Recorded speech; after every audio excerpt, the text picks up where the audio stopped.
we doing live? We doing live? We doing live? Goes in eternity. Protege on the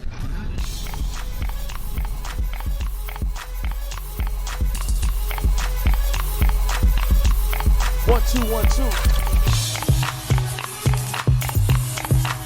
Is this mic on? Can y'all hear me? Organic Radio Show. Today we got some special guests as usual. Part 3. All up in your business. I don't see that podcast clacking on the table, but it's all good, y'all.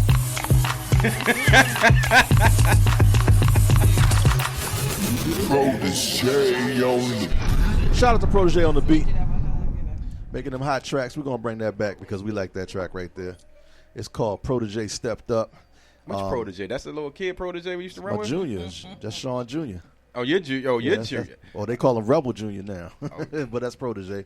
So Protege makes a lot of beats and does all his music. So What we doing live? What we doing live? we're going to bring it back. Protege Stepped Up. Y'all heard it first on Organic Radio. Protege on the Let's get it.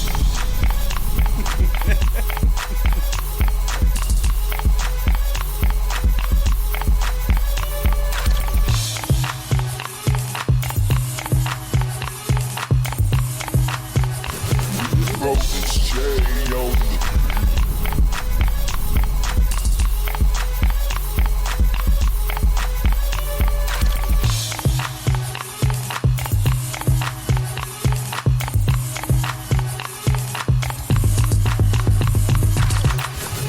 Protege on the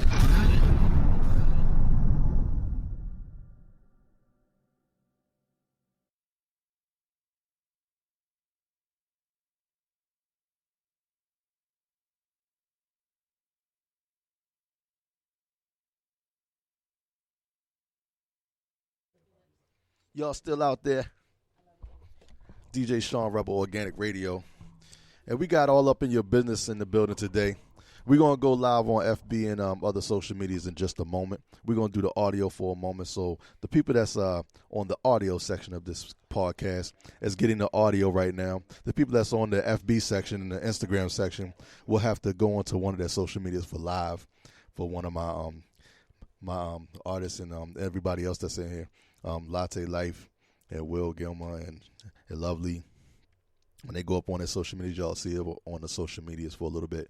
My Facebook is messing up, so we're going to keep it moving because technical difficulties is not a thing when it comes to organic. So we're just going to do it how we do it. So welcome again to Organic Radio Show. We got a special guest up in here, all up in your business, y'all. And they are here. Now, y'all mics are not on, but hold on for a second. I'm gonna let them go ahead and get started. All right. Hello. How are you today? What's going on, Faulkner? Hello, this is Lovely, trying to breathe through. Bring that mic to you, please. We tell her this all the time. And stop blaming your hair. My hair is not a problem, State. There we go. Now, hey, we can hear you now. Go ahead and start your good morning over. Oh, good morning. Hello. This is Lovely. Thank you guys for joining. And this is your boy Light. We appreciate everybody for tuning in this week. Thank you very much. No problem. So what we want to do and what we're going to talk about this week, and we're just going to give you kind of a preview.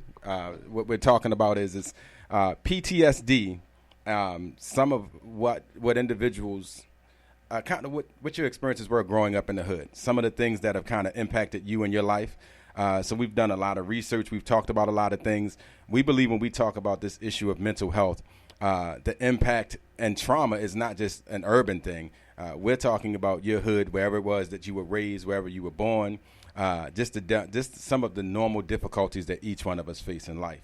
And so we kind of previewed this a little bit, and it's funny because some of the things that we deal with, we bring into our adult lives, and we've talked about it on and off, but throughout our first 2 episodes. But on this 3rd episode, we're going to delve into it just a little bit deeper. Right? And thank you again for joining us. We are 2 siblings who actually lived very separate lives, and as we come together and we talk to each other and we get to know each other, we're learning that so many of the same patterns, issues have come up and has affected our lives and how we've dealt with our spouses, how we've dealt with building our households, our finances, our spirituality. And we just want to speak to you guys and see how it's affected you as well, because we know that traumas from your childhood absolutely follow you into your adulthood, because it's not like as the trauma happens, you receive therapy at the same time. That's not how it works. It's not like, oh, I saw someone get shot. Hey, on Tuesday, you're going to come in. We're going to talk about it. You know how you hear the situations on the news where if a school shooting happens and they said, we're going to have therapists come in and talk to the children. And it would be nice to actually talk to the kids who speak to those therapists to see what they're actually willing to talk about. Because I know after traumatic events for me, I didn't want to talk about it. I wanted to pretend like it didn't happen. See, I was a little bit different. I think, and my baby can attest this, I actually like to talk about not just the trauma, but I like to when something was going on, I wanted to actually get it out. Only with those who I was close to. If I was close to you, I believed I could and should be able to say it. And if I didn't say it, typically when I didn't say it, it would kind of manifest itself in some destructive and angry type of way. So today, like I say, as we are going to delve into it, I want us to actually put out there what does PTSD mean and what does it look like actually when you're living in the hood. Just hear some of the thoughts of not only our thoughts, but some of the thoughts of the other individuals in the room and those who are tuning in. So, sis, do you have, I know you looked up and you had ready for us the definition of what PTSD is. Can you talk a little bit about that? Yes, so it said the Center for Disease Control and Prevention estimates that nearly 30% of U.S. inner city youth are affected by this form of PTSD. It's actually more, we know that. So I said, what is this form of PTSD? And it said it's a feeling of hypervigilance or always being on the edge. There are times when you can't concentrate or you're experiencing spans of time with consistent aggression. I know I have. There are times when you may exhibit incredibly reckless behavior and times when when there are holes in your memory. So, Light, when in your life have you dealt with what you feel is PTSD? What situations caused you to have a span of time when you couldn't remember or caused an extended portion of your life to be an aggressive manifestation? She said aggressive. As I said two episodes ago, I think last night I actually took the time and I sat down, and as I was, delving into the subject one more time and looking through some things, I wrote down, and I wrote down 11 what I would consider key moments in my life or central moments in my life that stood out when I would say something caused me a post-traumatic stress. And so I'll touch on 11. I won't go into all 11, but as I was growing up, one of the things, and I think I said this, about the age of 14, one of the things that stood out to me was how commonplace everything in my neighborhood was, meaning how everything kind of ran its same routine, and the individuals around there were like everybody was just kind of like in, what's that mode when you're just going through the motion? Like everybody would just go through the motion and nothing was authentic and nothing was true. Mm-hmm. And I kind of realized, and for some odd reason, it was like an epiphany. And that's when when people used to ask you how you're doing, and I would see the same people on the same stoop in the same window at the same store, and it was just like, I got frustrated one day, and I remember saying to people, when somebody asked me how I'm doing today, and I said, I'm regular. I said, I'm the same today as I was yesterday, and same I'm going to be tomorrow. I said, I am just regular. And that's where the term regular came from, because I felt like me, and every day I was watching these same individuals who were asking me how I was doing, realizing I actually didn't, not that they didn't care, but it was just a part of the routine. And it's like kind of like when, when you go, exactly, when you go to work and somebody asks, so how you doing today? And like most of us don't say, even if we're doing bad or even if we're having a moment, what would we say? I'm okay. I'm okay. I'm good. Yeah, we don't touch on those things. No need complaining. Yeah, we want to welcome K Latte to the party. Thank you. How y'all doing? Y'all was just waiting my turn. That's your girl K Latte Life. I'm here with y'all. Good morning. We're going to get through. We do that all the the time. So time. happy to see y'all as always. We're thrilled to see you as well. We're thrilled to see you as well. But go ahead, finish your thought. You were saying you like That was it. That I just, I do people that ask that too. You question. don't want to feel like you giving off a bad vibe because you may not be having a great day. So I always say, I'm okay. Have you guys ever seen those little skits or those cartoons where one of the things they do is the cartoon will say, when I ask you how you're doing today, it's like, I actually really didn't want your real answer. It's like if Right. the person actually goes into like, you know what? I got into an argument with my spouse this morning. You The just kids fade out, and they fade out, and they fade and so out. the thought is like, man, I really don't want to deal with this. So I would say for me that was an epiphany at a young age. One of the other things that stood out to me was, and I say I'm not going to go into all of them, so I'm not going to.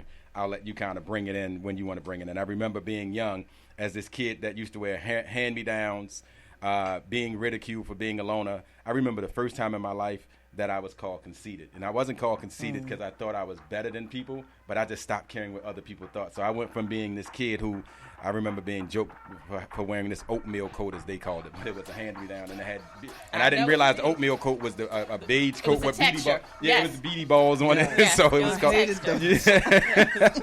But I was called that, but I remember because I had kind of grown to this place of I'm not going to let what you say kind of dictate my life. At this young age, I remember having a young lady call me conceited, and like I say, not because I thought I was better than her or had more than her. She just felt like because her words had no more sway or authority in my life that I was now conceited. The third thing was having my heart broken for the first time. This was before my baby. But I remember having my heart broken, and it was funny. The quick story was I remember thinking, man, I want to commit suicide. I'm going to jump off. I remember actually Lord, saying, I have been there. and I remember Lord, saying to I've the been young there. lady, I was like, I'm going to kill myself. And she gets all scared. And then as I'm sitting there watching her get scared, Killing myself. I think exactly. The thought ran through my mind. I was like, this type of stuff happened on happy days all the time. Yeah. But you know what? To piggyback off of that, because I think when people hear PTSD, your assumption is that some major trauma happened. It was a death or you were at war. And really what that is, the PTSD is when it sends your adrenaline rushing. It heightens your blood pressure over a memory that you had or an experience that you had that was negative to you. So no one can dictate what your trauma is. Your trauma is your own. I remember the first time I was called a bitch by a guy because I didn't want to talk to him. Because, in the 90s, that was a thing, as you were coming up. Because I didn't know how to communicate with you as a It's not female. a thing now? But not for me. You can call me whatever you want. But it's not going to hit the way that it hit The us. last time I a guy got called you, me I a got bitch, you. I barked at his ass in the mall. Right. It stopped that because now that's my thing, Because there's no power in the But word I now. remember having She said I barked at him. I That's did. I funny. barked at him. But I remember hearing that and thinking to myself, well, why would you say that? Right. But flip side, because we're here, the gap that we are filling with each other is the fact that we grew up without our dad. Right. So when there's no man in your life to tell you you're not a bitch, you are a good person. Who you are matters to someone. It matters to me because a lot of the times the men in your life, as long as you matter to them, everybody else is shit. It doesn't matter because you can't compare to my dad, my Right. uncle, Right. my brother, those things like that. So when you don't have someone to bridge that gap and you're trying to figure out if you're acting like one, what is one, Right. how do you not be one? And you Right. had to realize as Yeah. you were getting older that you define who you are. Exactly. And you accept what everybody gives you. You can repel those words. You can repel that stigma that people want to attach to you once you learn who you are. But when you're so young and you don't have anybody guiding you, because your mom can guide you, but if she's being called one too, Right. you both are dealing with the same thing, so. And sis, you said something talking about it doesn't have to be death. Some common symptoms of non-combat PTSD that a lot of people don't realize that exist, and you can know if you're actually struggling or going through this, is some common combat symptoms are easily irritable or angry, your reckless or self-destructive behavior, and that can be from drug use, unprotected sex, reckless driving. It could be all kinds of destructive things. Easily startled, problems with concentration, difficulties sleeping, including falling asleep and or staying asleep. And this one article I was reading, it was sad. This article that I was reading by a lady named Tanya McKenzie, she spoke about how she struggled with sleeping because she was molested when she was 13 years old and I think 15 years old. And she said she went to sleep and then she woke up with someone on top of her. And so when she was older and she didn't want to go to sleep, the reason she didn't want to go to sleep or had trouble going to sleep because the dreams would come, and so she would fight sleep and fight going to sleep because she said she would have to be exhausted in order to actually go to sleep because of having this trauma of being asleep, waking up with someone on you. And I will tell you, as a person who was molested by a family friend, that shit will mess you up because I don't sleep at anybody's house but my own. Period. Not even at my mom's house. And not that it happened at my mom's house. But I am not a person who, like, I need to be in my comfort zone with my doors locked, with my family, or I'm not going out. And it still bothers me now because I know that there are times in your life when things happen to you and you can't control how the situation plays out. That's right. What I will say is that my mom is a super awesome ass woman, and she's not one to question what happened. You tell her it happened, she automatically jumps into that shit. I never had to go back to the house. I never had to deal with it. Right. And what's jacked up about it is that it was our father's best friend's house. It was his child. You know? So when you think about life and how it goes in full circle, you realize that your trauma, it stays with you no matter what.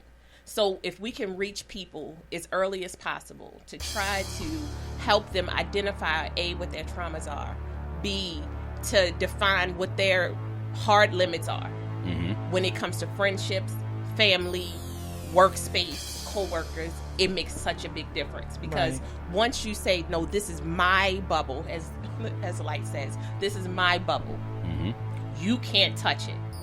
Not your words, not your spirit, not your attitude. We don't want it because if you're coming at me with your negativity, I don't want that in my heart. So I repel that. Because each one of us, and we're jumping ahead a little bit, each one of us already have battle scars and wounds, and it's so funny. I think that when you're dealing with, and one of the things I've seen is, I like that while black folk, we may not go to see a lot of mental therapists, but I do believe we express our pain and frustration in a variety of maybe sometimes destructive forms. And so once you get to that place where you're protecting yourself, because I think many of us build up that bubble or that exterior to where as though we are just trying to protect ourselves. We've grown up, we've survived, and when I say we've made it, I'm not talking about financially, but meaning we've made it through whatever the trauma is. And so when we start to allow other people into our world, a part of the difficulty is we don't want those people to hurt them. And that's I know that's been me, sis, for a long time, to where as though and it's not even a trust factor because I just take people at their word. My babe always tell me I'm too trusting sometimes because I'll just take people at their word, but I don't want to live with the negativity of not trusting. But when it comes to actually me sharing my world with you, I'm very protective of my world. Like, my world revolves a lot around who my family is, what we do together, and they matter to me more than anything. Everything, I would always tell people, I said the most important thing to me is how my family is doing, like, mentally, and how they're in their well-being. Absolutely. And when I say their well-being, it's not just their finances, it's not just education, it's just how they're developing and how they're growing up. I'm really, really into making sure they're good. And so when it comes to bringing people in and around my family, I'm very, very careful.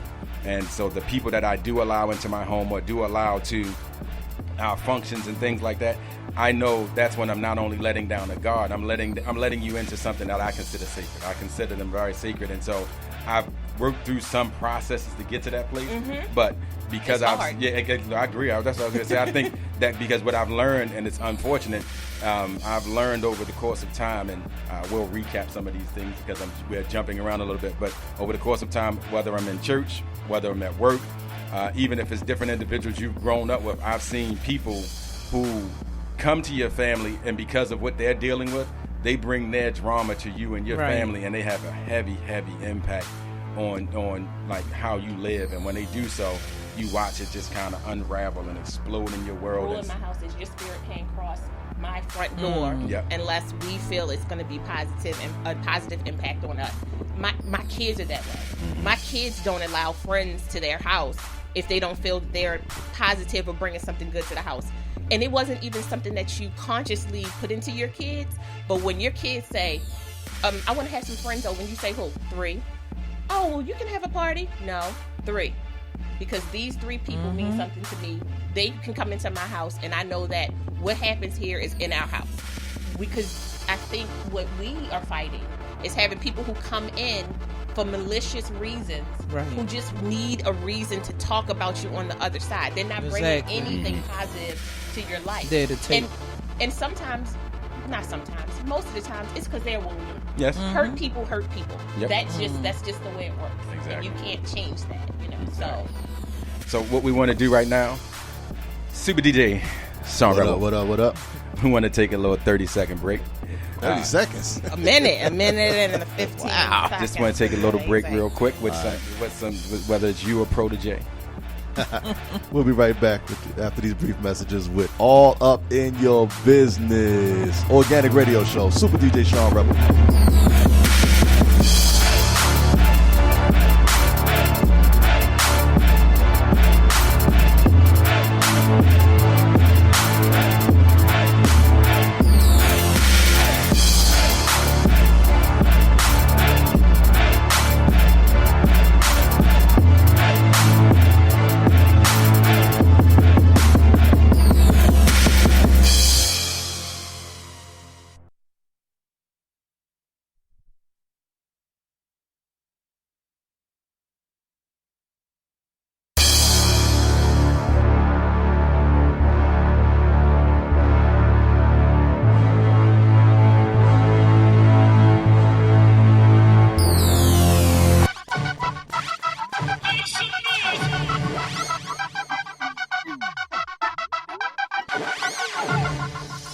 Protege on the beat, y'all. Song's called Jump Off. And you heard it first on Organic Radio.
This one right here is called Protege Be More Club Banger.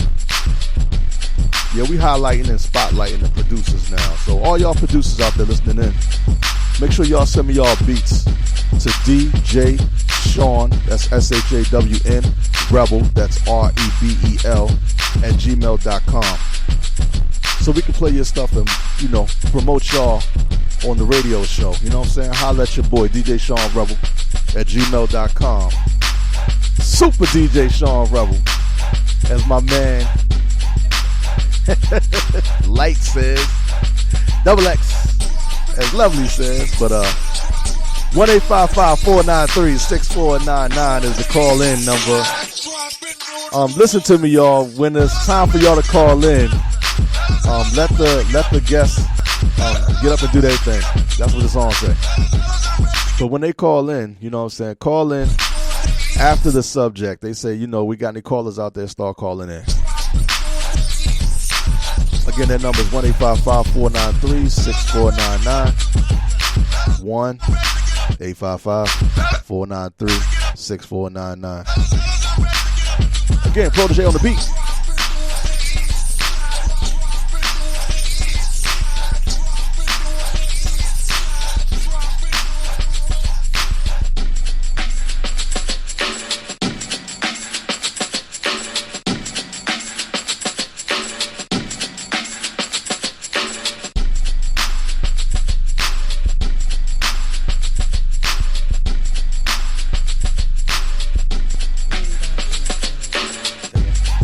All right. I can't even use that.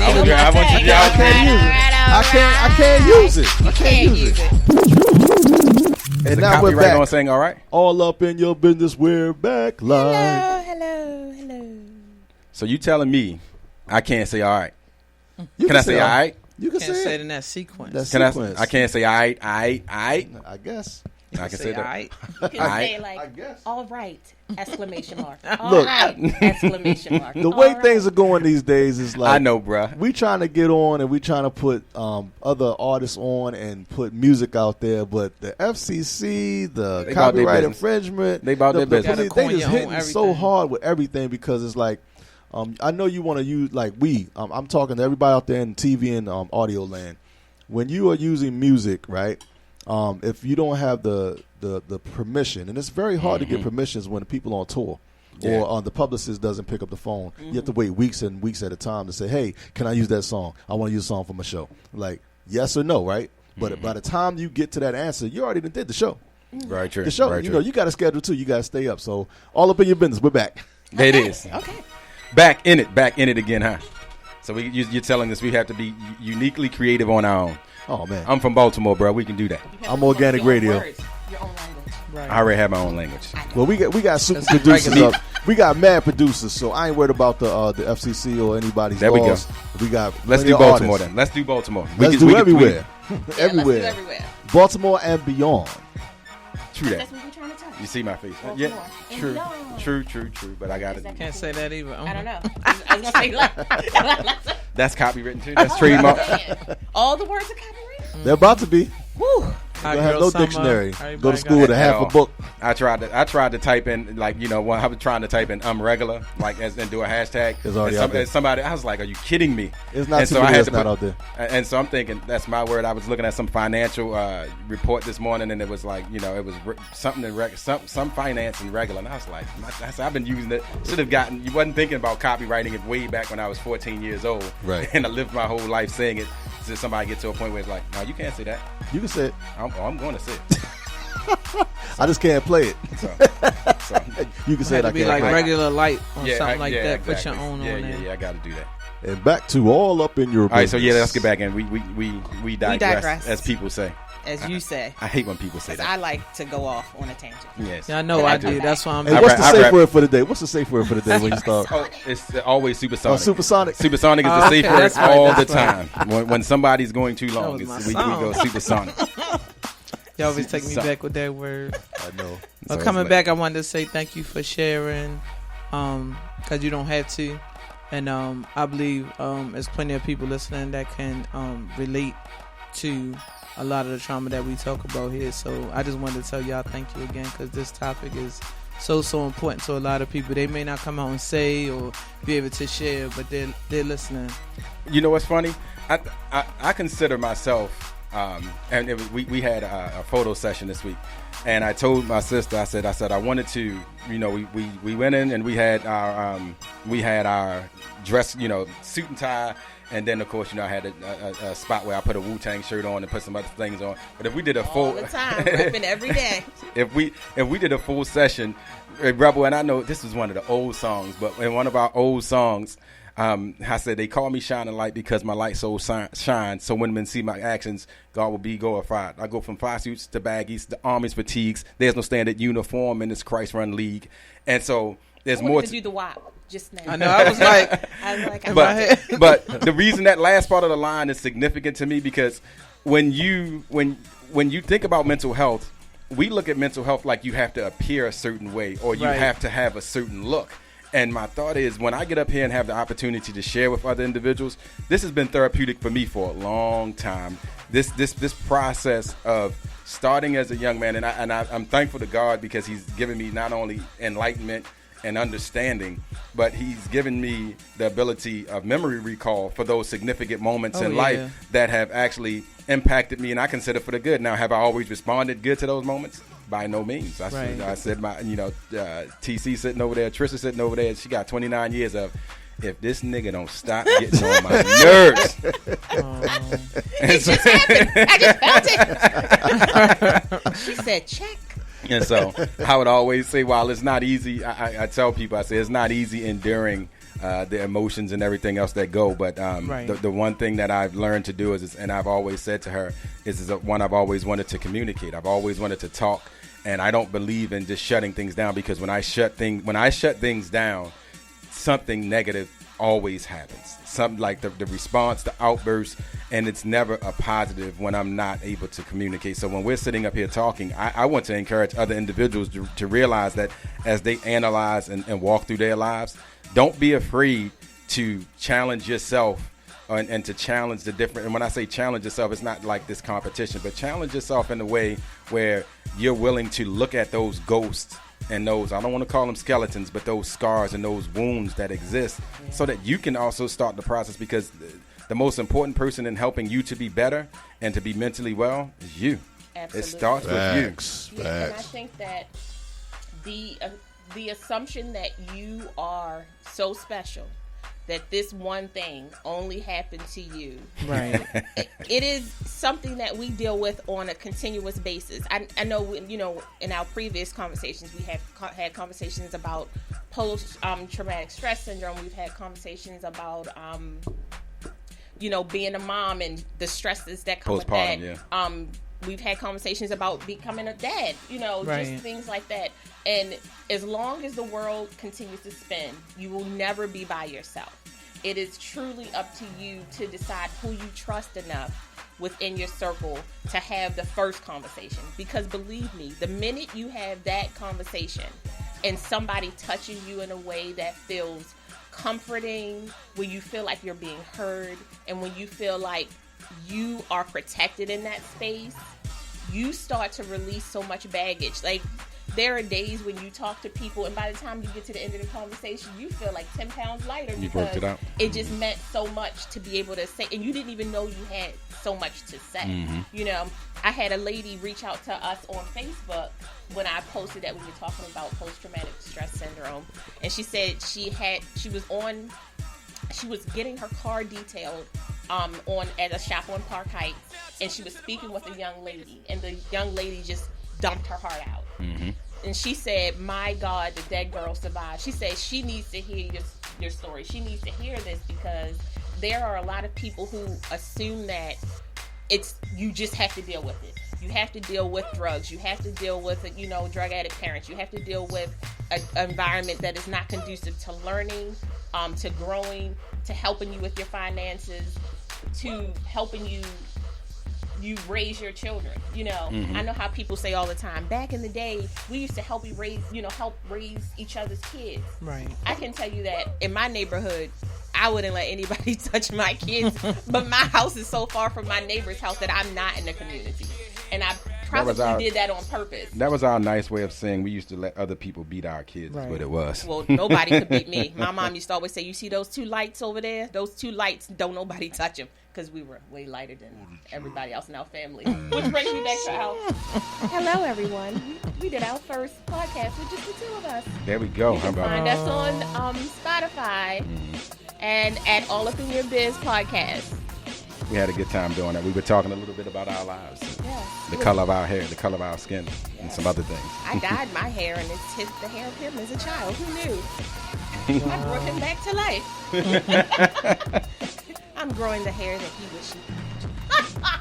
Oh my goodness. She just came for me?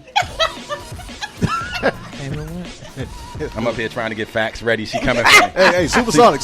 Yeah, she coming for me. Yeah. He say supersonic.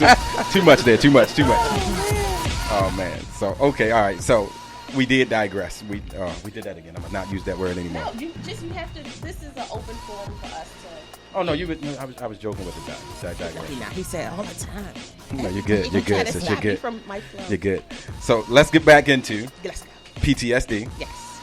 And talking about some facts, and then what I want to do in this process, because as I was preparing myself and doing this, because we sit here and Kaylante, you're here, Lovely, you're here. What I want us to do is as I'm kind of looking at my list, and it is so funny. I only got to a certain point of my life when I was looking at what like some of the causes of PTSD are, and you know, I stopped right at where it talks about difficulty sleeping and referenced the lady Tanya McKenzie in one of the articles I was reading. Some other common symptoms of non-combat PTSD are a complete lapse in memory or feeling of blacking out for parts of the trauma, perpetual negative expectations of the world, continuous misattributed blame of self or others about the traumatic event, so persistent negative emotional state and or the inability to experience positive emotions. And I kind of want to stop on that one for a little bit.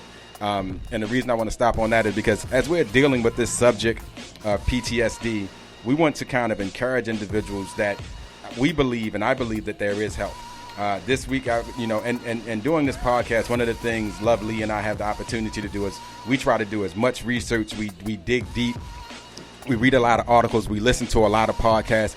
And so this week I was listening to a podcast on this podcast called The Nod.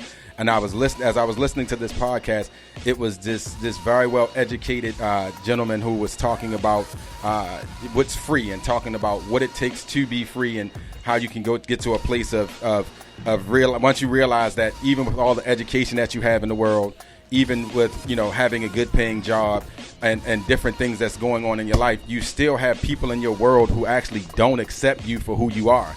And he was talking about trying to get to a place of realizing that you don't have to wait for approval to be okay. What you do is you need enlightenment, you need understanding. And so that even though there are different and negative things going on in your world, what we want to encourage people to do is that there are many organizations out there. And the only reason we're not putting a name on some of those organizations, we're saying you can reach out. If you want to reach out to us, please do. But there are many organizations out there who are willing to and trying to help people in and throughout not only the city of Baltimore, but around this country on this particular topic. Black mental health is a subject that, I've heard frequently and often on podcasts lately. If you listen to Jamil Hill, she talks about it. She had Music Soul Child, she had Marseille Martin, and she had other stars. And it was funny, the one episode on Jamil Hill when she was talking to Marseille Martin, this 14-year-old little girl was talking about going through depression. And for those who don't know, she's Diane on Blackish. She's the youngest child on Blackish. But as she was talking about being 14 and feeling pressure, feeling anxiety, not sleeping well, and just going through trauma and not thinking about suicide, but wanting to die just because of this internal pressure she was applying to herself. And, she talked to her parents, and then in talking with her parents, they worked themselves through this situation. And I referenced that because there are so many different platforms that are out there where listening to and discussing mental health is the topic. We're not by far the only one doing it, but what we want to do is we want to make this a platform and a forum not for just stars. We want normal, regular people, because that's what all of us are, even if we're stars. Absolutely. That look like us. Yeah, exactly. But people who are experiencing life, regardless of where you are, to understand that, no, let's talk about this. And we hope to encourage you to have the conversation, whether it's with your parents, with someone in your church, with a healthcare professional, if you have a counselor, whatever the case may be, find that person. And then if all of that fails, if you want to reach out to us on one of our social media platforms, by all means, please reach out to us, because we don't want this to be lip service. Our goal is to continue to grow and get involved in other organizations and do other things so that the community recognizes that all up in your business, we want to be up in your business to help you get better in life. Absolutely. And I think this week what I focused on the most with the post-traumatic stress syndrome were the repercussions, or what damage you do to yourself after. So a traumatic situation happens, and I happened to listen to a podcast that was PTSD, sex addiction, and drug addiction. And it was talking about how all of these different stressors that happen, introducing children to sex early, having parents that aren't functional themselves or who are addicts themselves, or not participating in your children's life and having them learn from others. Because that is those are your strangers. Those are the stranger danger. Not so much the weird guy on the corner. Exactly. It's the friend who has a friend who introduces your child to something one time. And now you can't figure out what to do. Because, as the guy was saying, once you are an addict of some sort, it changes the way your mind functions. It changes the way your hormones function. And no one can cure that but a doctor and you. Yeah. And Right. you have to be the one to do that. But there's so many things that happen after a trauma that are not addressed, as we said earlier. If you could receive therapy as it was happening. Because Right. I know that with me, when I started therapy for myself, I really just needed permission to be okay with being angry. Or I needed permission to be able to say that I didn't like that or that it hurt me. And you would think, oh, that's normal. It's not. Because if you are raised to deal with it and to shut up and keep moving, because it happens next, it happens next. You know, if I can deal with it, you can deal with it. And that's not true because you're not dealing with it. The reason why you tell me to shut up is because you have to deal with it. Exactly. You don't want to deal with it. So I think that a lot of the times when we hear people say, well, I don't want to go to therapy, or I'm not asking somebody to help me out, really it's fear. It's just because it's fear of not seeing somebody who looks like you, like we said before, fear of being judged, fear of financial ramifications, because not everybody can afford to go to therapy. Right. Yeah. But there are a lot of services that are starting to come out now where you can look them up and they can help you via the internet, via cell phone, via FaceTime. You can go into their office. There's some of them that do pro bono work that help, That's right. you know, inner city youth. So I really encourage you to find someone that you can talk to so that you can get some of the heaviness off your heart, because it will really change the way you see life. And if you can't find anyone in person, there are tons of social media platforms. American Mental Health has this forum, and they have a podcast called Open Mic. In the Open is what they call it, in the open, and called why they call it in the open, because they want people to realize that dealing with your mental well-being is something that should happen not just in the public, but there's no need to be ashamed of saying, hey, I need some assistance, I need some help. And on their podcast, what they talk about, there's one episode where they talk about a variety of platforms that you can find online that are safe, where you can remain anonymous and just ask a few questions and things of that nature. I wasn't banging on the table. I wasn't tapping. This on is sibling stuff, y'all. Oh, Just bear with. she's giving me the number. She's saying you can call in. See how we try to support Organic. brothers, and they like, wow, she's attacking me. I'm like, she's supporting. Wow, we went to attack. I wasn't thinking attack. I But was just that K Latte, we went to I was attack. sliding the paper down. Eventually, I was just going. I would say I was being self-conscious because I speak with my hands and I touch a lot of things, and so as I'm practicing too. Yeah. Believe me, I'm So, holding my hand. That's anyway, why I'm holding let me do this.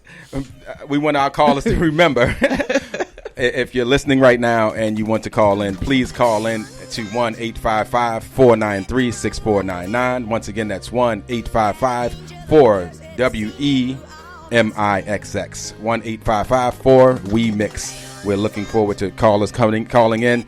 Share with us some of your stories. Share with us what you're dealing with and what you're going through, and some of the things, like I said, that you've been able to overcome, and some of the practices that you've been able to use to overcome those. Because we know that as you're on this journey, and while there are many books and there are many formulas that are out there, I believe that each individual's unique journey into mental well-being is a personal one. And you're going to receive knowledge and tips from a lot of different people in this world. But the cool thing I believe about God is that He places the right people, the right people, platforms, and billboards or whatever it may be, where that word that you need in that moment is just what it will take just to kind of help you and turn you around.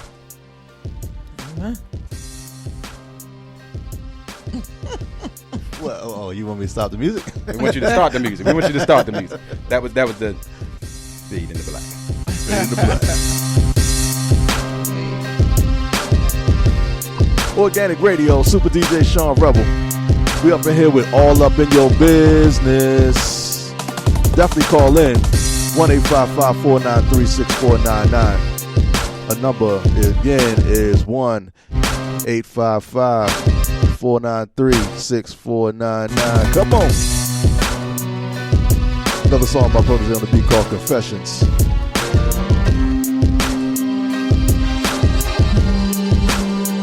Oh, I gotta shout out my sponsors.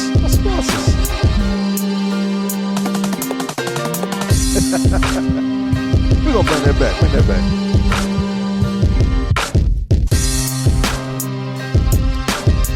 Club Expectations Bar and Lounge, Terra Cafe 2,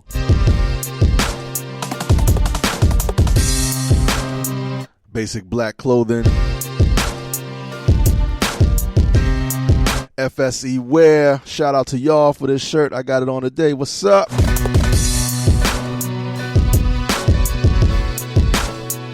Let's throw a shout out to all the producers out there, all the engineers, all the studio technicians. You on your game, get your music, get your hustle up. Let's get it. DJ Sean Rebel at gmail.com. DJ SHAWNREBEL at gmail.com.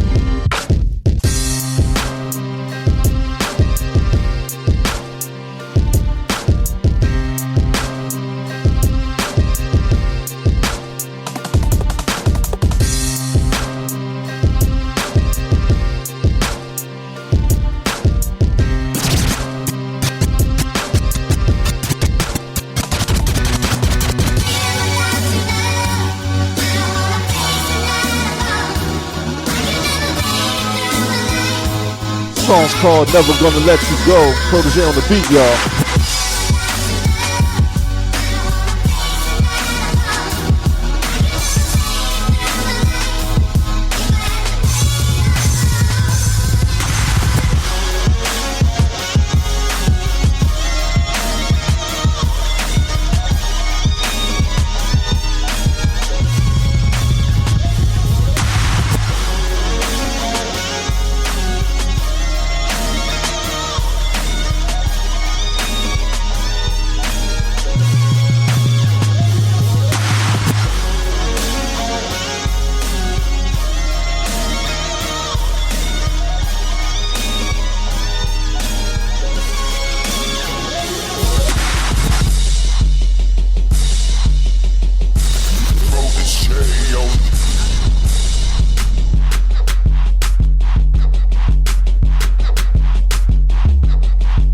Songs right here is called Come Correct.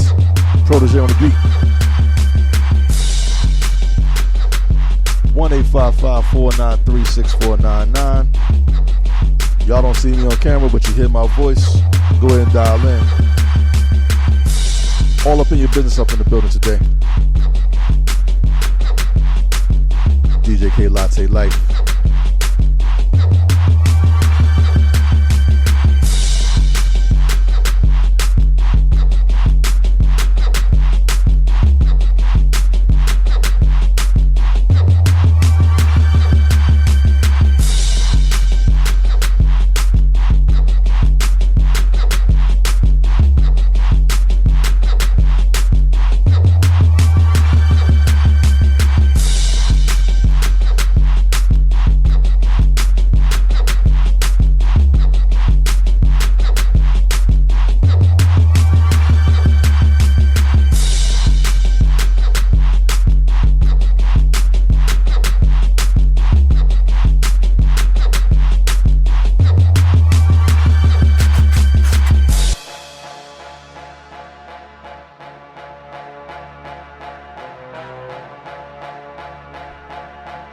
Song right here is called Double R Anthem.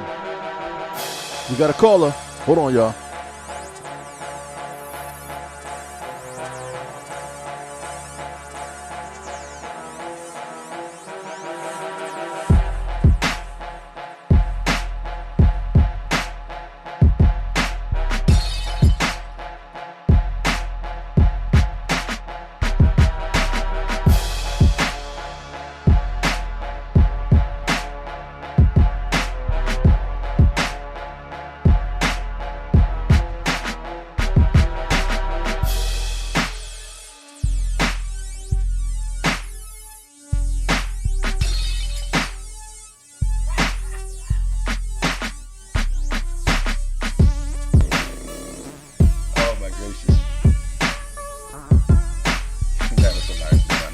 Let me get myself together. All right, caller, you on the air.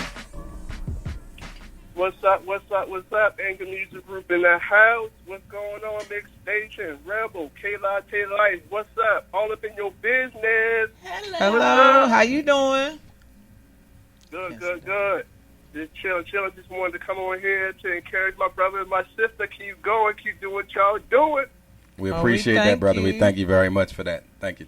Who on the check-in? Who we got on the check-in? Make yourself known. What your name is? Or did he hang up? He must have hung up. I think he said it in the video. He said AMG. He said AMG. He didn't say AMG. He said AMG Music. He did say Anchor Manager. Shout out to AMG Music, another one of our sponsors for the radio show, Organic Radio Show. Definitely playing some of the hits from Preach and the rest of the team out there. Shout out. We appreciate that love. There we go. He's out there. Okay. He's out there. That bell. As my man Gilmer says, there it is. There it is. Is that copyrighted? Everything copywritten. My whole childhood is now copywritten. All of the sayings, everything I grew up saying. So I can't. There it is. Yeah. So I can no longer. Don't give them names. I can no longer say that. Callers, if you're trying to call in, is 1-855-493-6499. We still here. All right, here we go. So we're going to jump back in. I'm going to read a quote, and then from reading this quote, I'll jump back into. And I want to. Oh, my bad, Lovely. Did you have something you want to jump into before you? No, it just depends. Because I like when you talk from your heart. So are you going to talk from your heart? Yes, I am going to talk from my heart right at Go. I like it. it. It is. She said she loves it. But I am going to ask you and K-Latte Life to join in once I finish reading this. Okay. Mm-hmm. And this is another quote. This like I say, in the midst of reading several articles this week, this one kind of stood out to me. And like I say, I'll shout out to Tanya McKenzie, who wrote this article. And she wrote it, I want to say May 22nd of 2018. But this quote that she had in there, she said, "For those of us living in communities riddled with violence, this often makes us into spectators of bloody fights and gun violence. Watching a bullet tear through flesh and suffering, or sometimes death, that follows is not a scene that can easily be washed away from the memory. Listening to your parents scream and fight, suddenly hearing the thud of bodies hitting the walls and floor while someone is being thrown around is not a sound that can easily be erased from the memory. Watching a disagreement between two kids after school turn into a fist fight and end in bloodshed is not a scene that we have not at least heard about. Watching, hearing, and experiencing all of these situations unfold can leave someone with PTSD, and even witnessing something as common as a car accident can cause symptoms of the disorder to resurface." And when I read this article, like when I read that quote, what it made me think about was like the different experiences you kind of have coming up, and you think about the significant moments, because even though she started talking about where we grew up in the hood, just think, like, my kids didn't grow up and don't grow up in the hood, but my kids, and I realized there was one moment when I realized my anger and some of the things that I carried when I was younger into my marriage and rearing of my children this is probably 1998. There was an episode where I was not physically abusive to my wife and my daughter, my oldest daughter, but I was definitely verbally abusive because I was very angry. And anger was the easiest thing for me to show. And there was a moment where I had come to my faith, and I was trying to live this air quotes Christian life.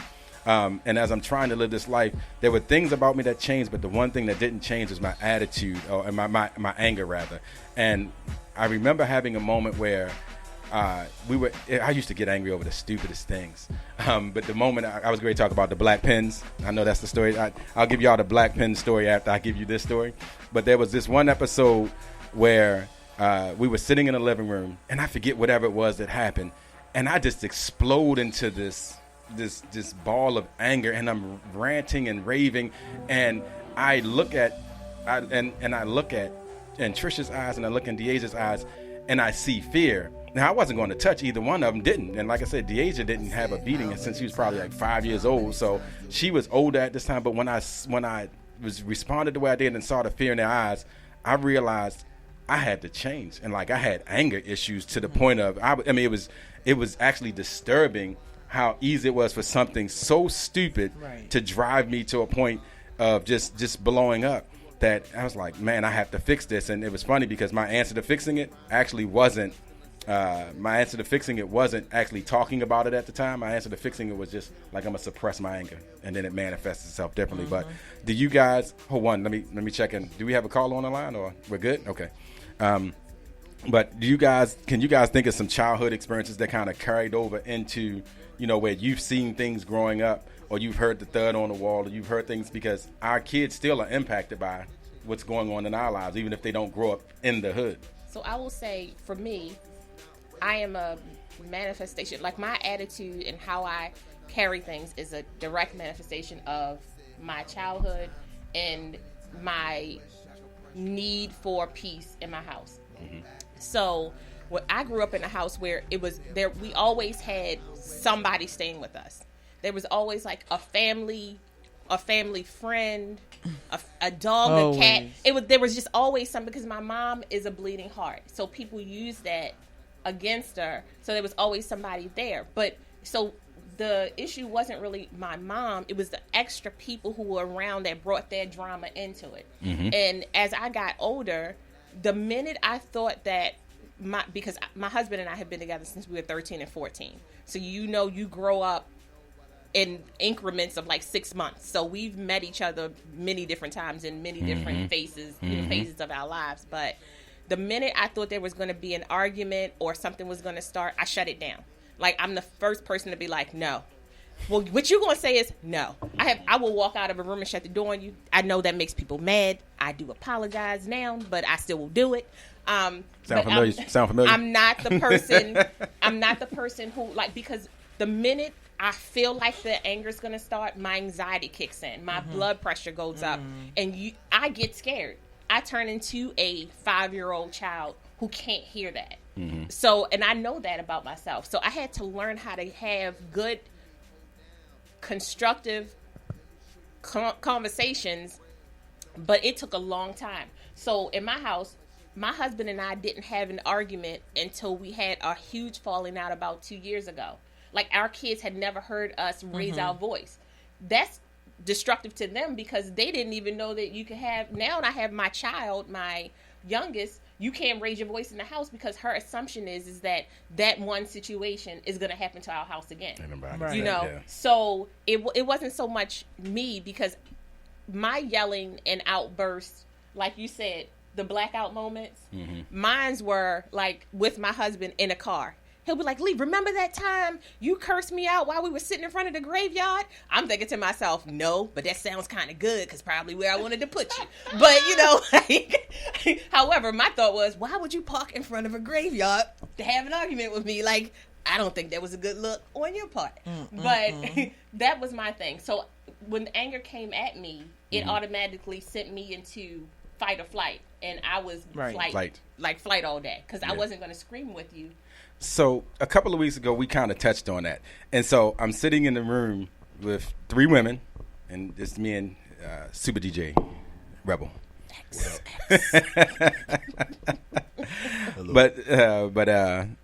So I want to ask this, because it's funny, what we touched on a couple of weeks ago, we touched on how women processing men's emotions. And processing them in a healthy way is what I want to touch on and talk about. And not to make it, we're not going to go into all relationships, but the reason I want to touch on every talk show. No, because it's super important, because see, I would say being a man, that's something that I struggled with, and I think that was a part of like the explosive, my anger. I allowed my anger to explode when I felt like I was trying to express my emotions and they weren't received, not realizing that my babe probably didn't know how to receive them, or whatever it was she was dealing with, so that she could be open to receive that. And this is where counseling, this is where talking to different individuals, this is where even reading a book comes into play. And right now, because there's so many different forms out there that you can kind of check into and get some insight and advice, most of us, instead of kind of learning to get the help that we need so that we can become mentally healthy, we try to do this with as little experience as possible.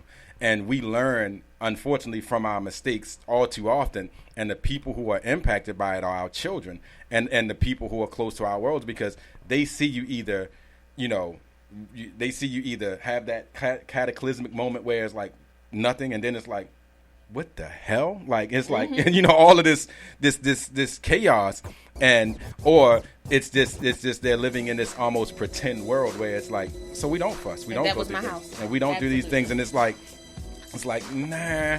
I once had a counselor tell me, he said, it's good for your kids to see you.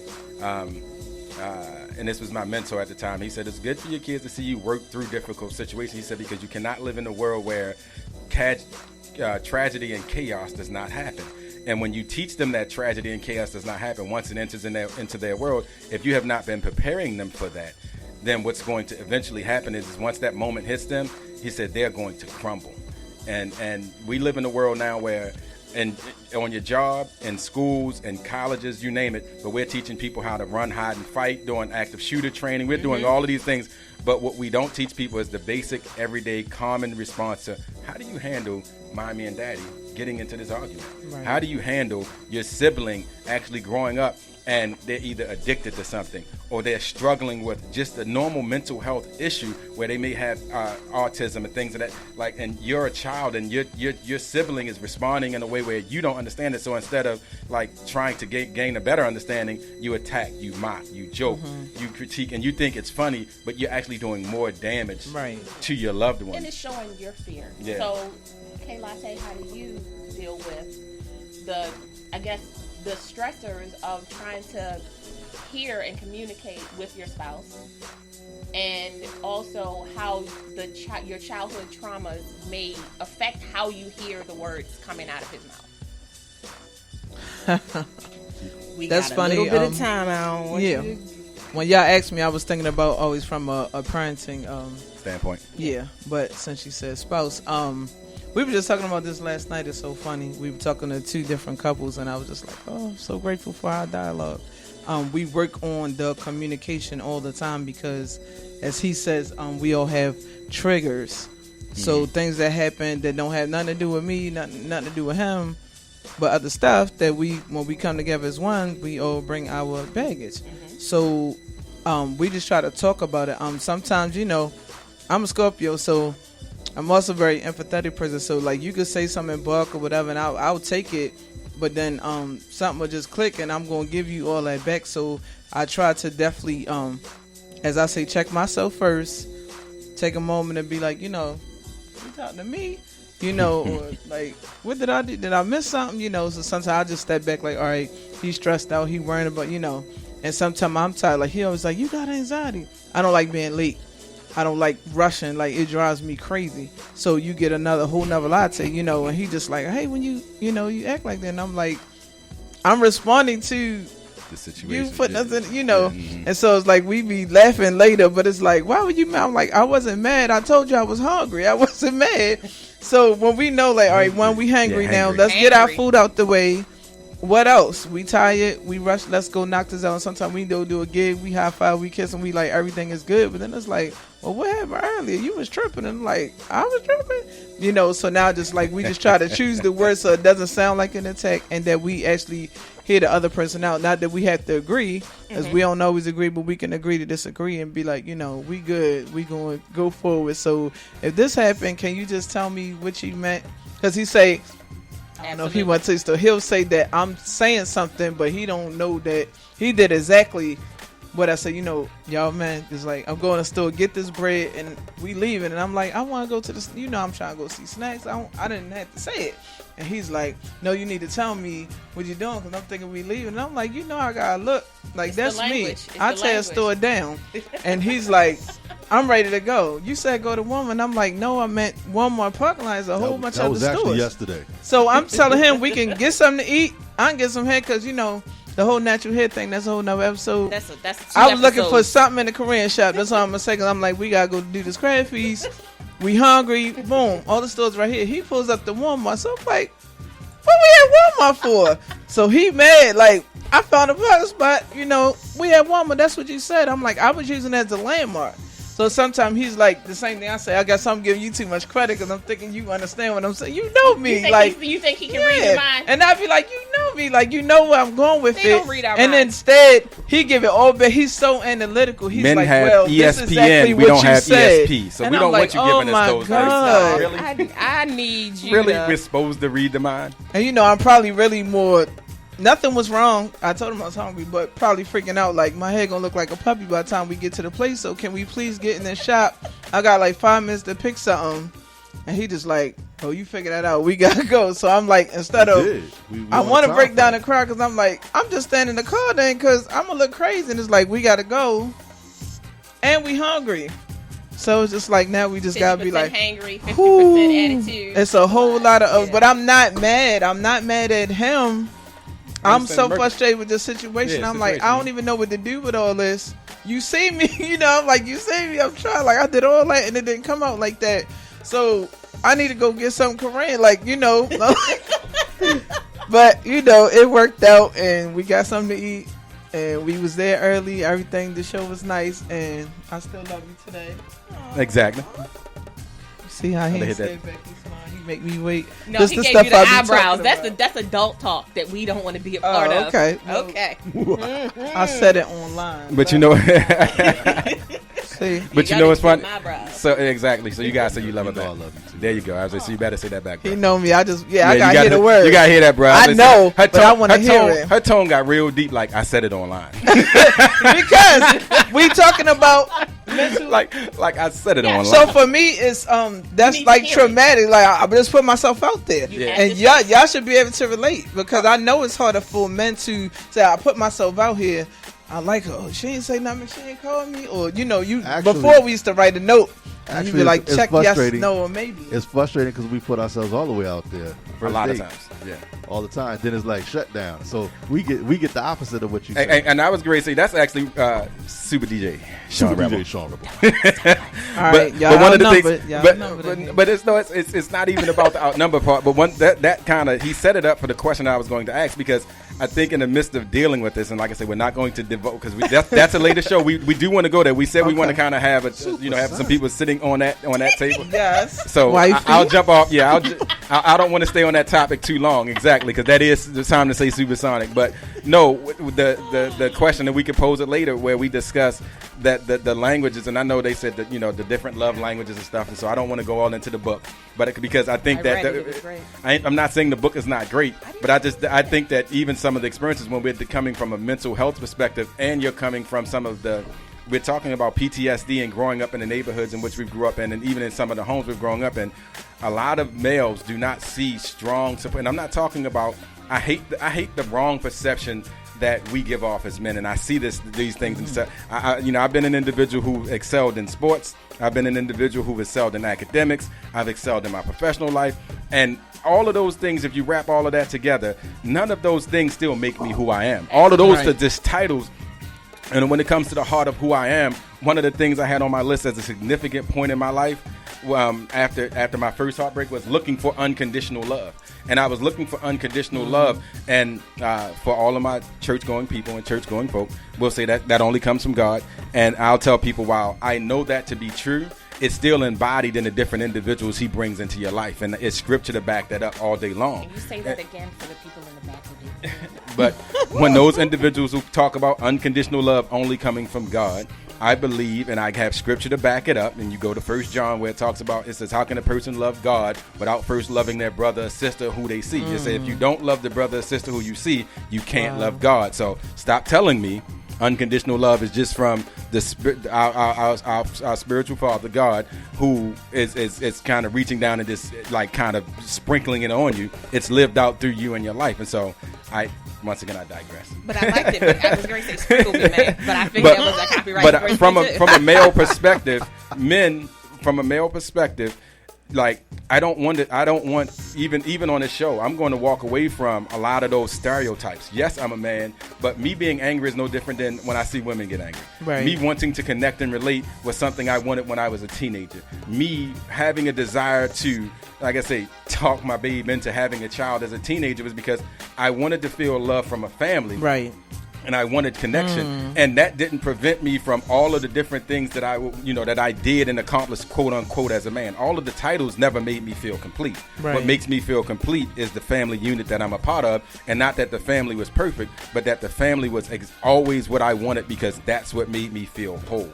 And so when you're kind of going through it from a mental perspective, we don't have guys to bring that into our lives. What we have is we have a lot of guys who bring into our lives like conquest. If I've conquered a woman or women, if I've conquered my professional career, if I've conquered my financial goals, if I've conquered some sports or athletic thing, or you can have all of those things and still commit suicide. You can have all of those things and be An addict. And be an addict, or you can have all of those things. I mean, and we talk about, and I'm not going to name the names of their stars. It was a star or a famous billionaire yesterday who committed suicide in prison. You have a star who lives in Chicago. Yes, I'm throwing out there. Who they have all of this money and all of this fame, but both of these stars wanted young girls and wanted to sleep with young girls, and they had an addiction and they had something distorted in their view. Right. And so even with money and power, it doesn't mean you're mentally well. It doesn't mean that you're mentally connected. So, but then think about the flip side to that is that so you're a man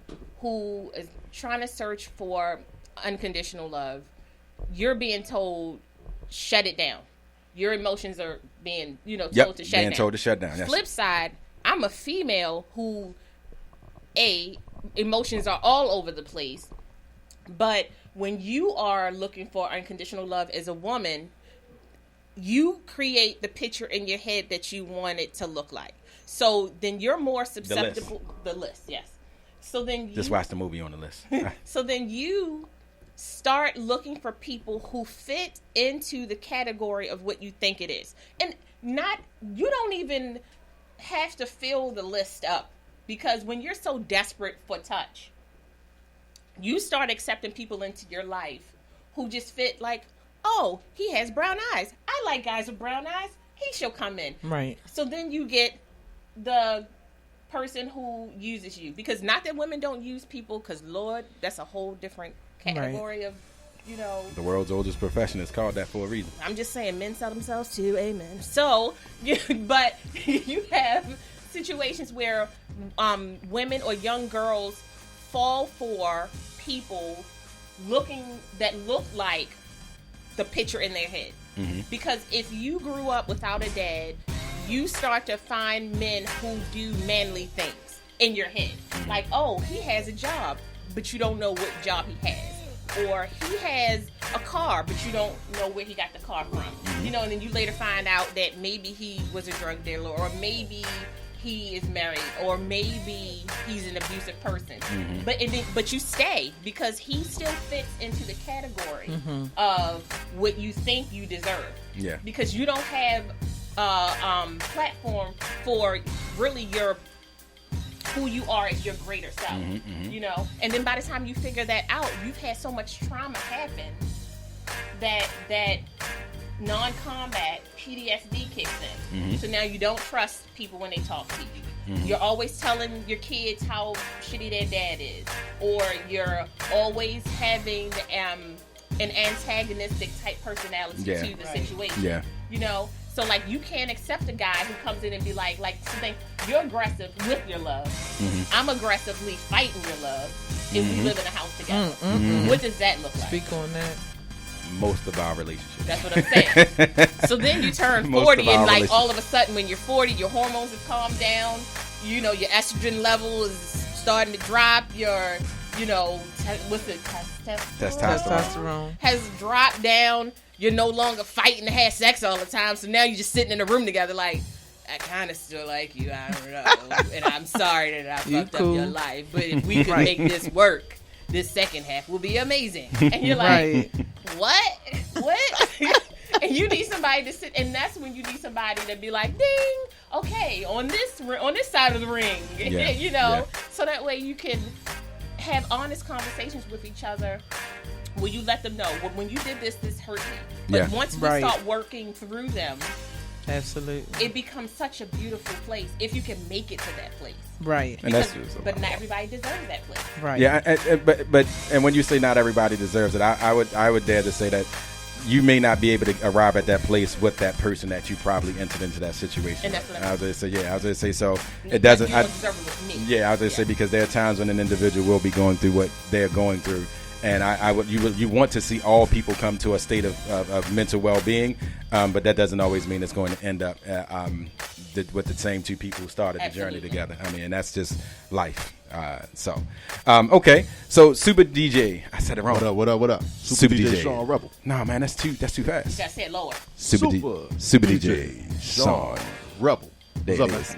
So we want to take a little break right now, and as we're going into this little break right now, we're going to come back out and we're going to go into one of our last the last piece of, we're going to touch on some more common symptoms of non-combat PTSD. There's about 4 or 5 other things I want to talk to, and then we're going to talk about some of the things that you can do to kind of actually combat this, and some steps that you can take as you're kind of approaching this, because as you know, a subject like this is tough to cover in 1 hour. There's many more conversations that can and should be had on this, and as we continue our podcast, we're over the hour already. Yeah. Oh, there it is. We swam past the hour. There it is. So, nonetheless, we're going to take a little break right now, and then we're going to come back and touch on some final topics, some final subjects, and give you people some pointers and things that you could take, and we'll drop our social media platforms that you can reach out to us on, and even if it's just reaching out to us so that we can connect you with someone else. So thank you for joining All Up in Your Business podcast, and we'll be right back in a few seconds.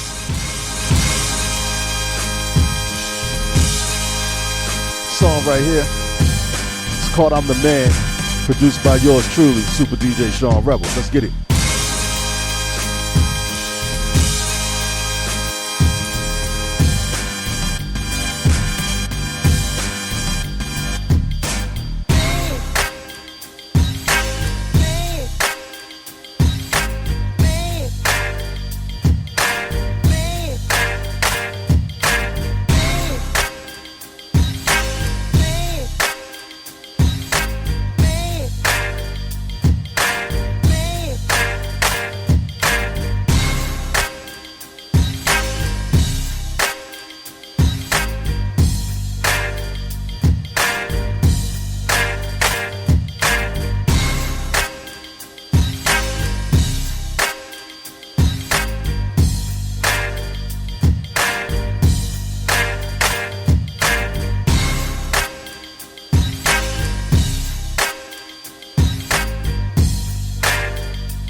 Hey, what's up, Diva? Shout out to DJ Sean Rebel, Mixxstation.com, Juan 99, 99 Characters Entertainment, Harrisburg, Pennsylvania. Stand up.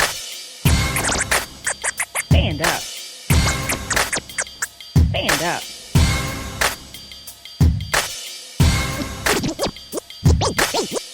Yeah, what's good? It's your man Trump, a.k.a. C-Love, representing Uptown Harrisburg, PA. Shout out to DJ Sean Rebel, Mixxstation.com. 199, 99 characters entertainment. We out here, baby. Let's get it.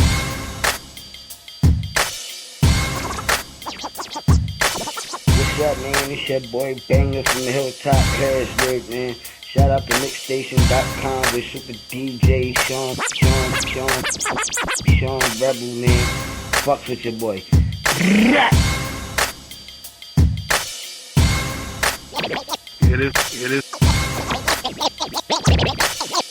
This is 199, 99 characters entertainment. Harrisburg representer. You know we doing our thing out there. Gotta give a big shout out to my man DJ Sean Rebel. Keep it playing, man. Keep them tunes moving, you.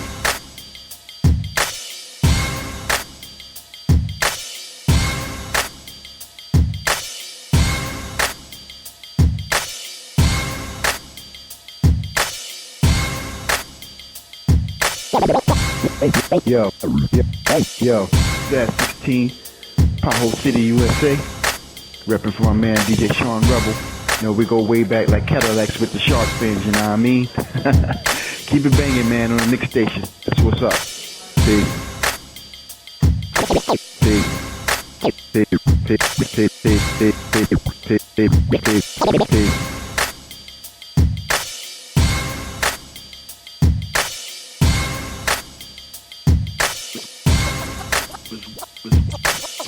Goody, it's your boy Main Rax. Support you support me. Your boy, whatever, you know what I mean? Touchdown Entertainment over, you know what I mean, out of Pennsylvania. Stay the fuck. Signing off. For all the latest from the hottest local records, tune into DJ Sean Rebel at Mixxstation.com. This is Brooklyn Dodge and Renegade Rebel Enterprises, and I approve this message.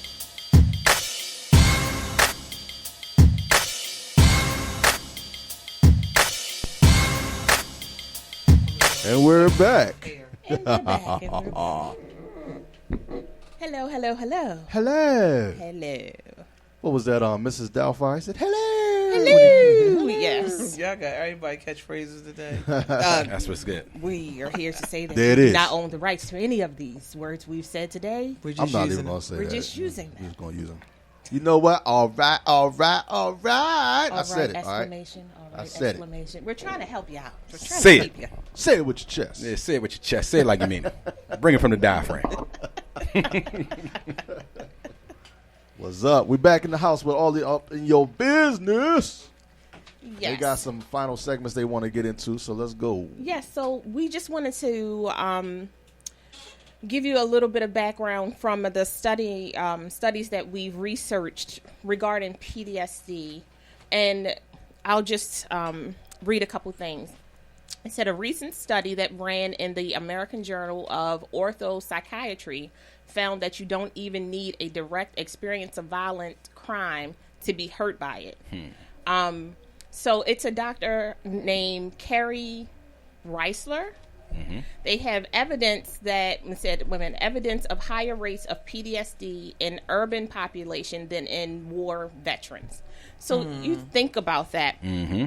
And then I read a article that said more kids were killed in between 2003 and 2011 than Americans were lost in Operation Enduring Freedom in Afghanistan and the Iraq War.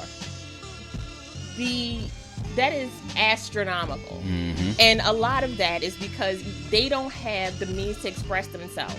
Yep. There's so many avenues of communication now. Your phone, the internet, everything. You can FaceTime, Instagram. Everything. But think about do you really have connections with people? You can have 1 million followers, but two real friends. Absolutely. And to know that the stress cursors that come from watching your friends die repeatedly, but living in the same neighborhood, or having what someone called it a hood disease, which was a lie. Yes, really, because the hood disease is a whole nother conversation. Yeah, that's kids another cover your conversation. ears. Yeah, that's it. But if you think about it, if you are living in an area where you watch your friends die, but you continue to live in that area, every day you walk out of your house, it is a trigger every day. Because if your best friend died on that corner, or your brother died on that corner, and you have to pass that corner every day, that is a new story every day. Until one day you're numb. And then once you're numb and you lose that feeling, your regard for any other life starts to diminish. Goes away. Even your own. When you grow up, we grew up, I remember first meeting, and Trisha can attest to this. In the neighborhood I grew up in, we would, she would come around, we would go to cookouts, things of that nature. And when bullets would be fired, like, I wouldn't get low. I would make sure she go in the house. But what would I do? What I used to do when bullets used to be fired? You look around and be like, all right, who was that right now? Like, I wasn't in the place of, like, I'm going to duck, I'm going to go for cover. Like, it had become so commonplace in the neighborhood I grew up in, where when the bullets were fired, I mean, it wasn't even stalling. It wasn't like you're going to get hit by a stray. It was just what life was. And so you do become immune to those things, because it just happens over and over. You're almost living in like a suspended or different reality. Like, this is normal, even though it's very abnormal and it should not be a part of your childhood. It is something that's very, very normal for a lot of kids who live in those circumstances and surroundings.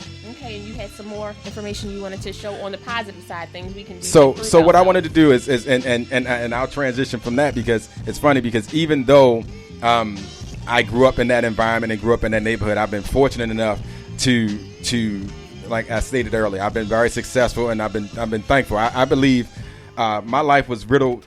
I wrote down something. I said my life was riddled with drama. Some of it endured, and others self-inflicted. My life is a testament to God's grace. I have no other way to explain it. I have lived a far from perfect life, and I could have been easily affected by many of the things that have plagued many of the people I grew up with. So even with me, making it to where I am, I'm thankful to not the grace that was shown to me, but I also realized there was a sense of personal responsibility that I had to have in that. And there were some steps that I had to take. There was a decision early on to not only, be employed, but there was a decision to, hey, I'm going to lock in and I want to take care of my daughter. I don't just want to take care of my daughter. I want to raise my child. I want to be involved. I wanted her to have an education, and I wanted to make sure we were financially set.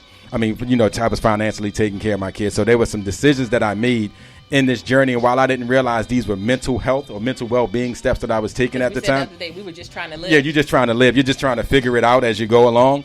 The purpose, and one of the purposes of our podcast, is that even while you're trying to figure it out, we're going to try to point you in the direction and give you some pointers and tips that can help you along the way, so that you just don't have to figure it out, but you can actually look up some resources and go to some places. So in an article written by a young lady named E.B. Johnson, she states 10 things that you can start doing to kind of, start your journey to mental well-being. Okay? And I wanted to touch on those 10 things. So I'm moving down to the 10 things.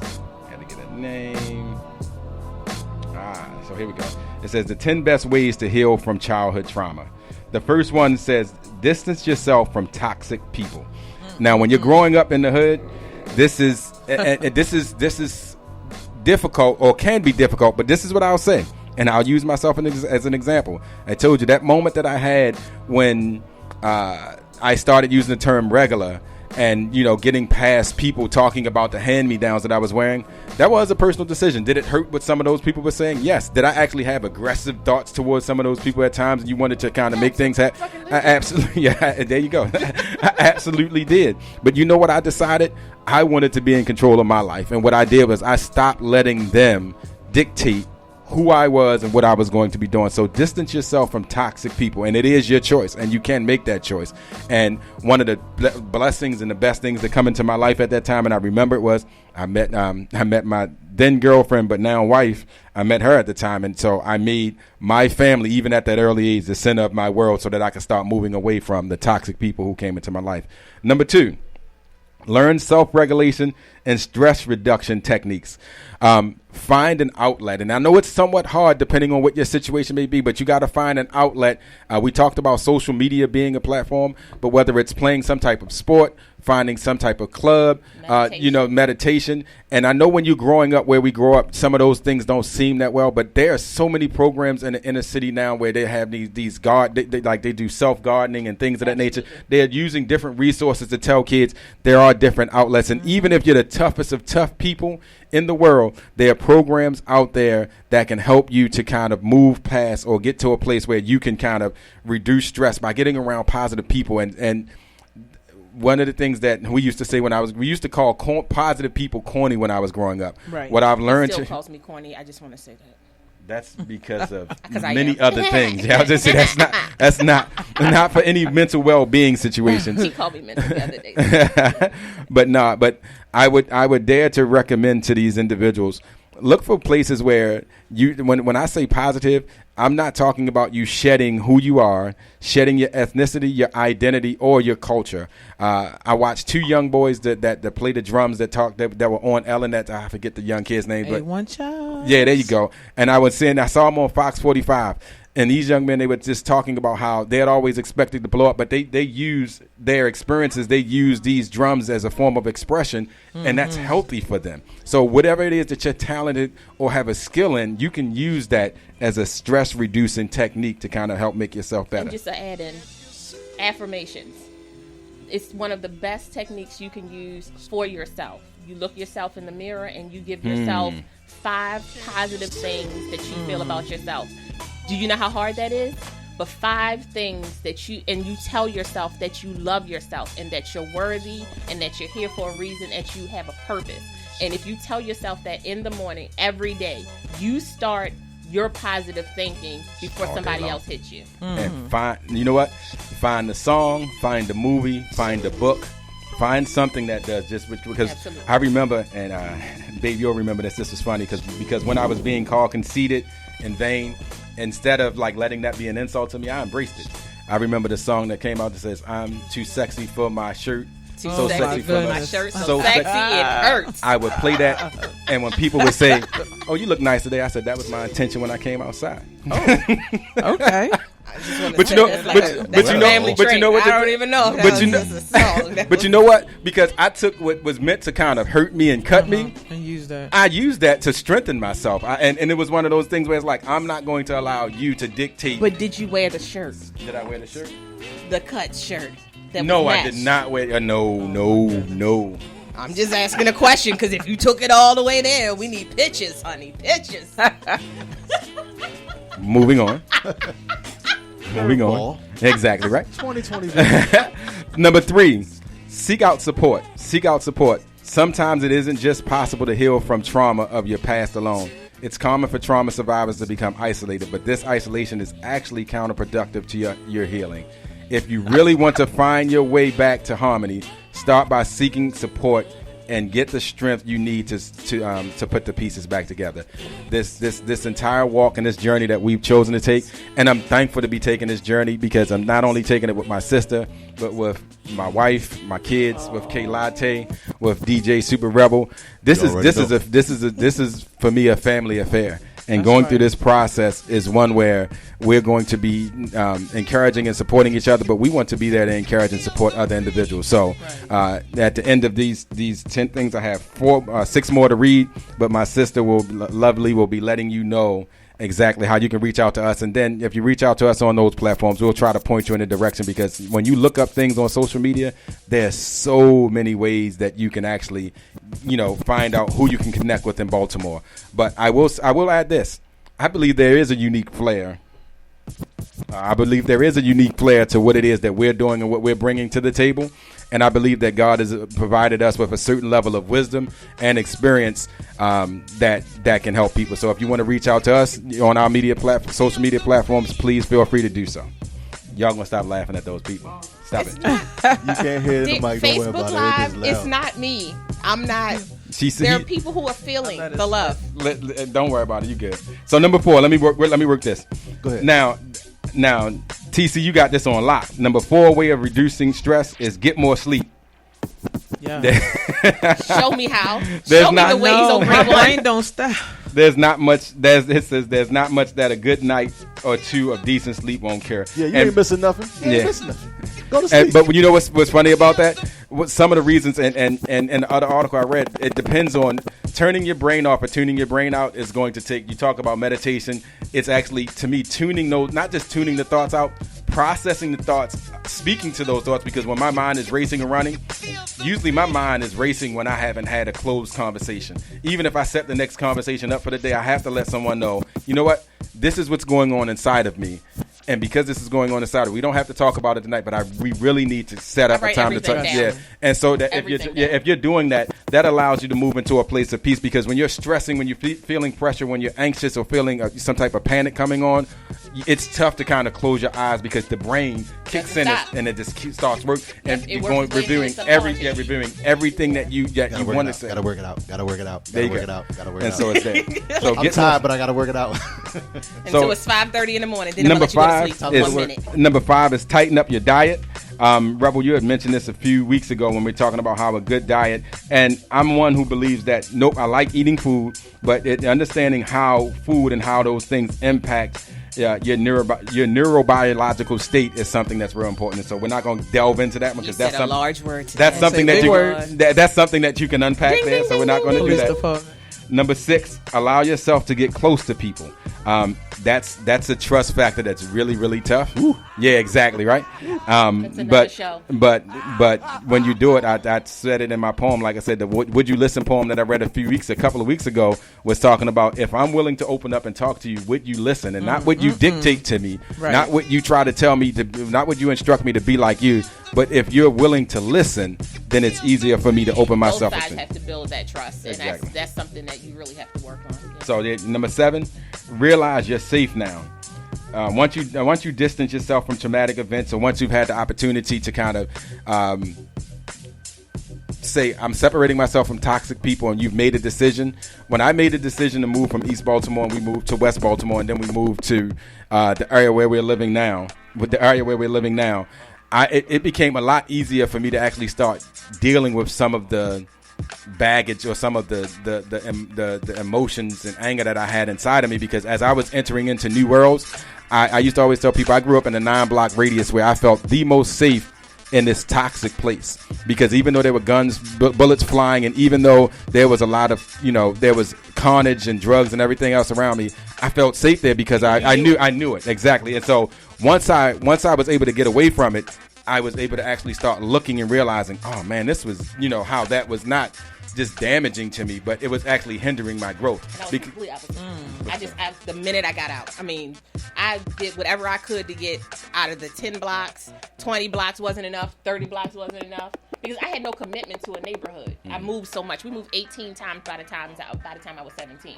That's a lot. That's a lot. And my mom was always trying to move away from what was happening. So she would, the minute something bad happens, we flew. We was out. We were out. But what happens is you don't make connections with anybody. Right. So then you don't trust anybody. So then you try to figure out how to get further out and further out and further out. So then you don't build a tribe. So you know what? One thing, because even though this is talking about a way to kind of deal with childhood trauma, if you're not safe in a safe environment, a safe space right now, you may have to have a different approach. And a part of that approach is starting to talk with someone about different options you may have to have while you're actually still involved in the trauma, because not everybody's going to be in a safe space as they're dealing with trauma. Yeah. So that's number 7. Number 8 was find a trauma specialist. And this is something that we were saying. The one thing we say on this podcast is that we're not mental behavior therapists, we're not psychologists or psychiatrists. We're just regular people trying to talk to you like we would talk to our friends and family. But we are going to be here to facilitate the conversation, because we believe in peer-to-peer mediation, we believe in peer-to-peer support, and oftentimes what you may not be able to find in a counselor or a therapist is our willingness to talk about those things that impact our lives. We're regular human beings who deal with real life topics in a way where as though, hey, this is how I'm working through, and these are some of the things that I have worked through to get to where I am. And you know what? Because we're on this journey, we've already committed to, this is not just a for now thing. This is something that we're going to continue to work on as we journey through the rest of our lives. So number 9 is find an experienced medical specialist, which ties into that number 8.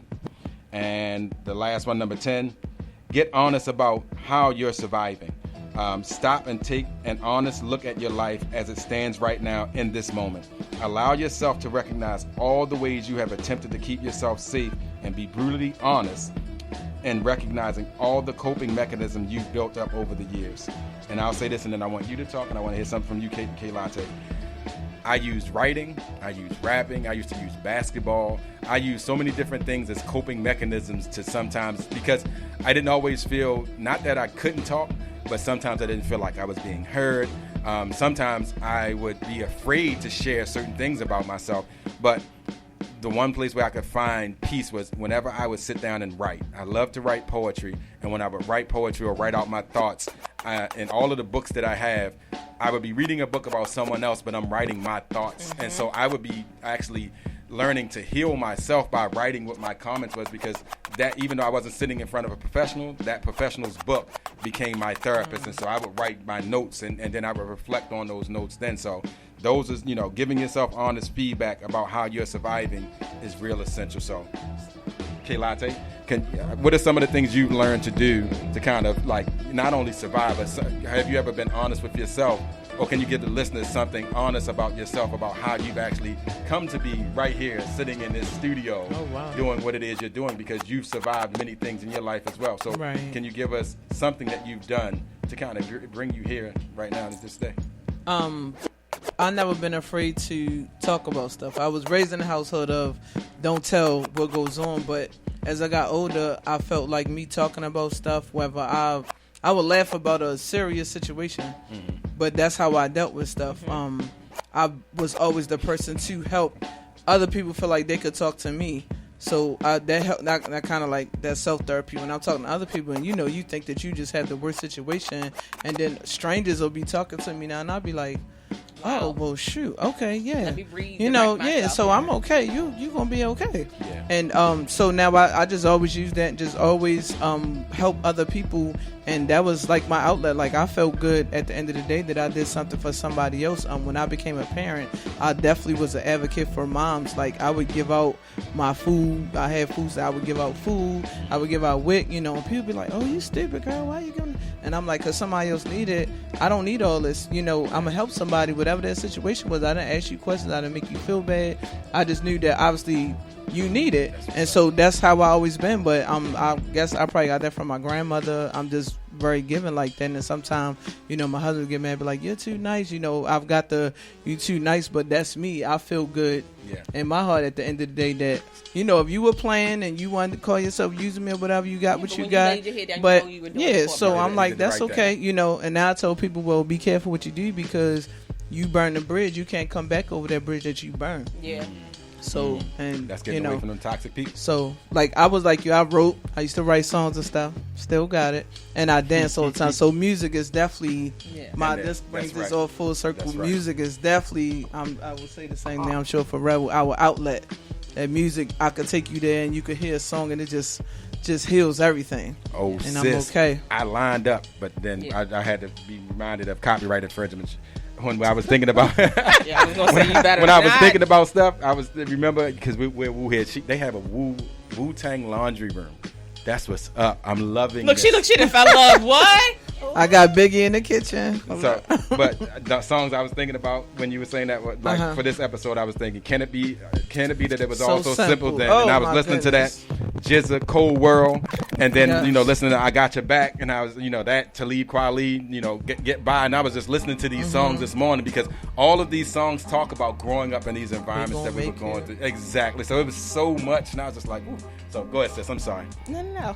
Super Sonic. Super Sonic. It's okay. It's okay. All that I got is you. So you know what I mean? Right? Runaway love. Yeah, it again, right? Go ahead. Go. So we're gonna get going. No. I love it. Y'all know y'all can't bring me to the music. Wrap this episode up for us, sis. Come on, please. So, to answer your question, my biggest reprieve was writing. And again, I wrote poetry. It's so funny. I listened to my brother talk, and you have those Me Too moments, but in a positive way. We were both into music. We were both into arts. We were both into writing. We were both into expression of any kind. that was positive for us. Even if it came out aggressive, it was still a positive thing. Yeah. You know, and my big thing was, I love my uncle, and I talk about him all the time, but I was raised by my uncle, who happened to be a gay man in the, I had to think about that, in the 50s, 60s, 70s, 80s, and 90s. Wow. So he didn't That's even tough life. see you could love somebody out openly. He didn't know that you were That's going to tough get life. married. He didn't get to live that life. yeah. Right. So within me, he built me. He raised me to be the freedom that he wanted. Amen. So I was allowed. I knew I was a part of musicals. I got to do just really mind-freeing things because that's what he wanted to do. Yeah. So, you know, if it was dramatic, if Diane Curl was in it, I was in it, and I didn't even know that, like, them shoulder pads made your ears and your shoulders tucked, but that was my life. So I think for me, the biggest thing is self-expression and being able to be who you are authentically at that time, because you will change throughout your life. And that's what you need to understand. We're talking to you from 43 and 46-year-olds, but the truth is that look at I'm sorry, that's just the two people on this side. But we're not throwing out anybody else's age No, unless not at they all. choose to. But The bus the is coming. truth The bus is coming. But the truth is that the person that I was at 20, 21, 27, 30, so very different. I was not as mature. I didn't know that it was okay to be yourself. It took a long time for me to figure that out. I was probably maybe about 31, 32 before I realized, and I've always been very honest, but now I'm very honest with an intention. Right. I mean what I say. There is not I don't have very flighty conversations with people, and though I love to laugh and joke, I want to make sure that when I speak to you and we're talking about something personal, that I'm impacting you and I'm not just putting my point of view on it, that I'm trying to be very open. So that's really where I stand in that. So we want to thank everyone for listening to us and coming into our world, because this really is a journey about us, our family and friends, and you guys coming in so that you can affect your family and friends and figure out ways to be healthy, and to also give us information and to talk to us and give advice on ways that we can incorporate some of your ideas into our lives, because we don't know everything. We're not professionals, and even the professionals have therapists. Remember that. So if you would like to reach us, we have a few avenues. I like messing with professionals. Go ahead. I Go can't to with Avenue. him. Go to Poor avenues. place. I do like messing with professionals. You can reach us on Instagram at AllUpNurBizz Podcast, Business Podcast. That's AllUpNurBizzness Podcast. You can also reach Light at lite.nubizz, or you can reach me at LOVELIBROWN. We love you guys so much, and we appreciate you coming and spending time with us. You have a great day. Peace out. Thank you. Good stuff.